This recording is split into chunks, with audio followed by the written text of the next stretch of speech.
Guys, I am here to get into a directing analysis of Twin Peaks Fire Walk with Me, which was directed by David Lynch, released in the year 1992. And David Lynch just displays a significantly darker kind of tone than the show has, just by way of a very intense psychological horror kind of perspective on the Twin Peaks town, which just gives me an atmosphere that reminds me a lot of The Shining. And it feels like all this intimate framing is greatly immersive into Cheryl Lee's perspective on just everything and how she's perceiving the world around her.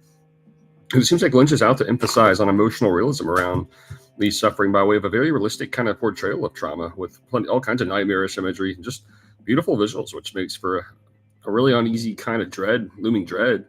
And it seems like Lynch's directing is able to just characterize just kind of like an ability to resonate with just all kinds of small details with intensity around all the symbolic color and imagery, which just kind of gets right into the headspace of Lee's inner torment that she experiences all throughout this project. And it seems like Lynch primarily focuses on Lee's story and perspective, which makes for an ultimate prequel angle with all kinds of close-ups and intimate framing, which draws into Lee's mental and emotional state.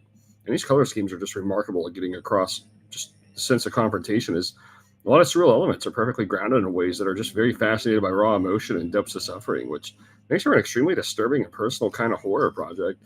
And Lynch just conveys this dreamlike atmosphere, which often seems like it's borderline just about to turn into a nightmare at any time. Just incredibly rich value of depth and suspense value.